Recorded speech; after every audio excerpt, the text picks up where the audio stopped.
देखते ही देखते भाई साहब जमाना कितना बदल गया। गांव के आदमी में जो शहरीकरण हुआ है और खास तौर से मोबाइल आने के कारण आदमी के संस्कार जो बदले हैं। गांव में आदमी को खेत नहीं चाहिए, फार्म हाउस की बात करेगा, उसमें नाडी तालाब नहीं चाहिए, उसको उसमें स्विमिंग पूल चाहिए। और पहले कहते थे हे भगवान मेरे लड़का हो जाए, लेकिन अब तो स्थिति है कि घरवाली के लड़के होने की तो छोड़ो, लुगाई मिल जाए, घरवाली मिल जाए, यही बहुत बड़ी बात है।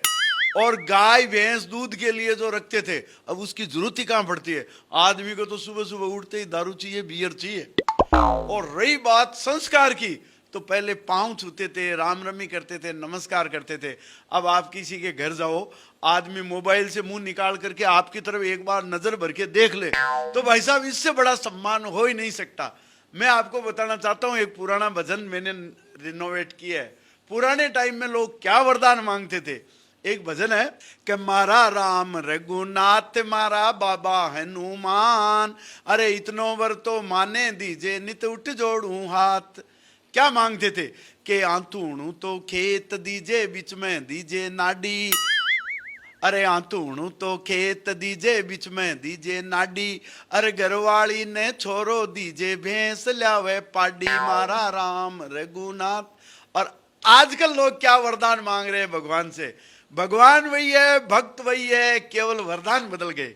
क्या क्या चाहिए कि बीच शहर में बंगलो दीजिए BMW गाड़ी, अरे बीच शहर में बंगलो दीजिए BMW गाड़ी, अरे घनी कमाऊ बीबी दीजिए हुओ बलाई जाडी, मारा राम रघुनाथ मारा बाबा हनुमान।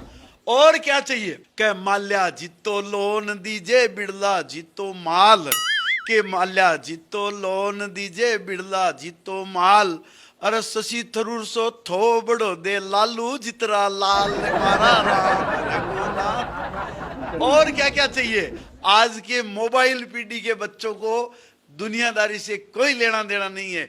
उसकी इच्छा यह है कि एप्पल को मोबाइल दीजिए जियो फाइबर नेट, क्या एप्पल को मोबाइल दीजिए जियो फाइबर नेट, अरे 100 कुड़िया का नंबर दीजिए करूं रात भर चेट, मारा राम रघुनाथ मारा बाबा हनुमान, कह इतनो वर तो माने दीजिए नित उठ जोड़ू हाथ। ये मेरी सारी मस्ती की बातें है ना, ये सुष्मिता सेन की तरह पवित्र है, सनी लियोनी की तरह मित्र है, पूनम पांडे की तरह पारदर्शी है, कंगना रानौत की तरह त्रिकालदर्शी है, दया भाभी की तरह मेरी कविता सब कुछ जानती है, और इस देश की जनता को जेठालाल मानती है। और इस देश की सारी राजनीतिक पार्टियों की तरह मेरी कविता भी अपने एम से, अपने उद्देश्य से भटकी हुई है। और इस निर्मल दरबार में कृपा आपके लाइक और शेयर की वजह से अटकी हुई है। इसलिए लाइक करिए, शेयर करिए, आनंद लीजिए। नमस्कार।